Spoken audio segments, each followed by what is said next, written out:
Yeah, I mean, I thought right at the beginning that the timing was pretty strange, and if you're talking about a potential franchise-altering trade, and the guy who was really going to be overseeing your franchise for the next 5 or 6 years or whatever it is, and really the visionary of the future, the first day he came in basically said, well, I'm not particularly comfortable. I don't know enough really to make this deal. If they want to ask my opinion, I'm fine with that. I thought that was really kind of strange, to be honest. And, who's going to make this deal then? Is Ruben Amaro going to be the guy? I know it's probably a collaborative effort, but still they have to put somebody's name to it. And I would think you'd want Andy McPhail to be 100% on board with this thing, because this is not just a small deal. This is a huge deal for them. Yeah, I agree with you. The day he said that, it was like, whoa, so he hasn't been in baseball in 3 years. He hasn't really got a lot of knowledge of other teams' minor league systems. Does this put the Phillies in a tough spot? Because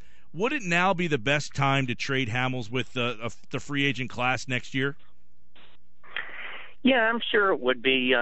Look, the best time to trade a guy is when you can get the best deal for a guy. And, it probably makes sense, that now would be better than in the off season when it's cluttered up, when you have a David Price and a Jordan Zimmerman and Cueto and all these other guys. I don't think it's imperative that they trade him, because he's still a really good pitcher. He's still got 3 years on his deal. He is tradable, but the problem is the longer they keep him, the better the chances that he gets hurt, or as you've seen lately, I think it's kind of dispiriting to him to pitch for a team like this, and so things tend to get more and more sour, and nothing really good can come of him staying. So, I'm sure it's best to do it now if you can. Yeah, and obviously there's going to be some teams lining up. Is there a feeling, more so than others, of teams that with now 2 weeks, are more teams emerging? No, I don't think I'd say more teams are emerging. He's a little bit different. You have guys like Johnny Cueto and Mike Leake and Jeff Samardzija, your rental guys.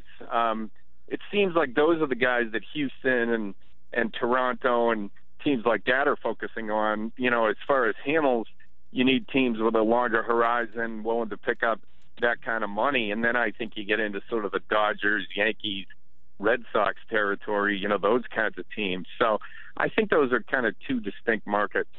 Jerry Crasnick's with us here, ESPN.com, and you look at the comments from Jonathan Papelbon. He didn't pull any punches there at the All-Star game. He wants to get out of here. He says to the Phillies, it's time to bleeper, get off the pot, get me out of Philadelphia. Was there a lot of surprise, Jerry, from him? I know everybody assumes he wants to be gone, but the way that he was so direct on that Monday? No, I didn't really have any surprise. That's why I was one of the guys. I mean, all the Philly guys were there, but I kind of just stuck my tape recorder on the table, and I think I ran out of a set of batteries, listening to him. He practically had a sandwich sign around his neck. So, it was an opportunity for him to publicly vent and put pressure on the Phillies, and he took advantage of that. I will give the guy this. He's, number one, he's not afraid to speak his mind. Number two, he's colorful. Number three, he's not afraid to pitch in a pennant race. He wants to pitch for a winning team, and so they know where they stand. And, it really would be in everybody's best interest, obviously, to move him right now. Are there takers for him? I know he's been a tough guy to move with that contract. He's, his mouth sometimes gets in the way, but his numbers are there. Do teams realistically want him? Yeah, I think there's a little bit of a market. Again, the Blue Jays are a team that really could use a bullpen upgrade. He's a guy who can pitch in the American League East. He's not afraid of that. The Phillies would have to pick up a good chunk of the money, and they probably wouldn't be able to ask for a really good prospect. And so, they want a good prospect, and they probably want the team that gets them to eat a pretty good chunk of the money. So, it's a matter of trying to balance the two things. I mean, the Cubs are another team that's been mentioned. Theo Epstein and Jed Hoyer and the crew there, they know Papelbon. Lester knows him, so he probably would advocate for him. So, I think there are some teams where he could go. Now, you also have Aroldis Chapman might be out there, and, maybe teams are waiting to see if he's a guy who might be available. I think Washington's a team that's really interesting to look at in terms of the closer market. because they're a really good team. Drew Storen's been good, but how much do they trust him in the postseason? And Papelbon might not fit, but Chapman would be a heck of a fit there. It'll be interesting to see if the Phillies are able to move him. Of the other pieces on this team, Jerry, you got obviously a lot of the veteran players. Do they have the ability to be very, very active, or is there just not a lot of interest other than the two big names, Papelbon and Hamels? Well, they got some useful pieces, guys like Ben Revere or Jeff Francoeur. I think Ryan Howard's probably not going to get moved I would doubt at this point. I mean, that's a tough trade to pull off in the middle of the season. I think Aaron Harang would have been a nice chip. If he had continued to stay healthy and pitch well, he would have been a perfect guy to move, but obviously that didn't work out great. So, you'd like to see him at least make a couple of smaller moves, and if it's Jeff Francoeur, maybe Jonathan Papelbon, I mean, at least that's another step in the right direction.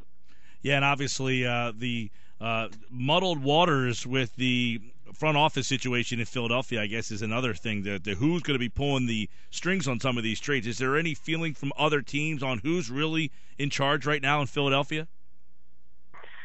Well, I mean, at this point, you have to think that Ruben's the guy who's still doing the day-to-day trade stuff. I don't think Pat Gillick is that invested in it. I mean, you really got the sense that Pat is kind of distancing himself from it.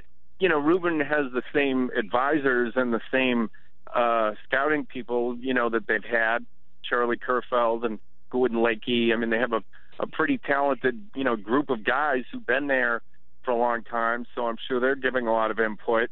But Ruben, I would have to think, if Andy McPhail's sort of out reading up and catching up on his, looking into the system and going down to the minor leagues and all that kind of stuff, and Pat probably isn't neck deep in it, then I would have to think Ruben's the guy who's involved in a lot of the stuff. We'll see how that goes, Phillies fans. Mike Gill with you. Jerry Crasnick, ESPN.com here, looking at the Phillies as they start the second half and some baseball stuff. Aaron Nola will pitch on Tuesday. Is this the right time for him? I mean, was it inevitable that he should be up right now? I guess we'll know when we see him pitch, I'm never a huge fan of bringing a guy up in a really, really bad environment. I'm not saying it's a total, like a dysfunctionally bad clubhouse or anything, but when a team is losing that much, you want a kid to kind of develop in a winning environment. So I'm not really quite sure what the rush is. Maybe they wanted to, want to evaluate all these kids as much as possible going into the off season. It was a little faster than I anticipated, but look, it's another reason, for Phillies fans who might be tuning out. Now you see a Michael Franco, you see an Aaron Nola here.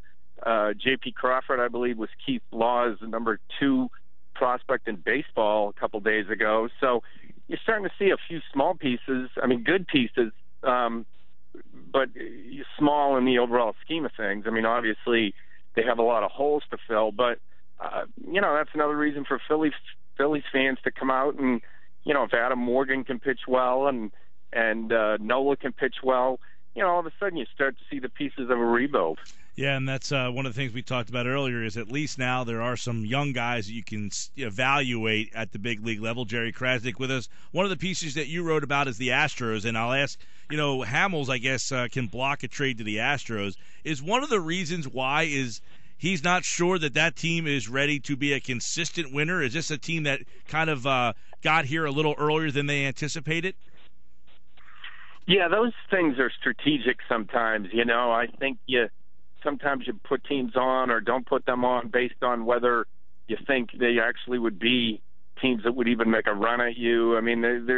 There's a lot of strategy that goes into those kinds of lists. As far as the Astros, I think the Astros are looking at more of a, maybe a Leak or a Cueto or a Samardzija, Scott Kazmir, maybe a shorter-term piece where they could give up, a couple of good prospects, but not their really elite prospects. And I just think with Hamels, they have so much invested in this trade.